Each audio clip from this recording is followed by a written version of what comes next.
Sige, start tayo. So, start. Tapos, control.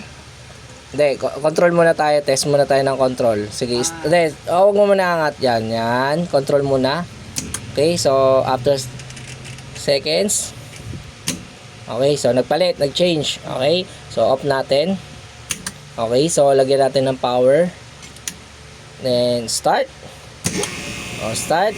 Then, after seconds, so, nagpalit na siya. Nakita mo, nag-half na yung ano niya.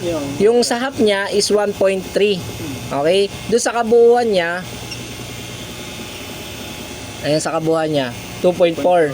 Ibig sabihin, pag naglalagay ka ng overload, iba yung overload na nandito talaga sa taas kaysa na nandito siya sa baba. Kasi dito, magkikilamp natin, nakikita mo half, kalahati. Ito, ganoon din. 'Di ba? Half lang siya. Okay? Kaya pag naglalagay ka ng overload, 78% lang talaga yung inano natin doon, 'di ba? Tapos dito, 100 2.4. Ayan, 2.4, 'di ba? Magkaiba sila. So, stop. Okay.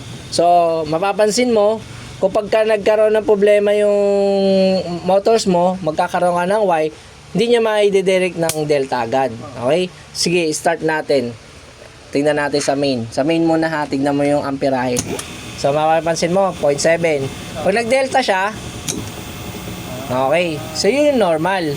Na mababalik niya yung ampere mo sa starting. Narinig mo yung motor? Para siyang nag-high torque ng konti na pumalo siya. Ganun yun. Okay? So, may tanong ka. Okay, stop na. Okay, then patay mo muna yung breaker.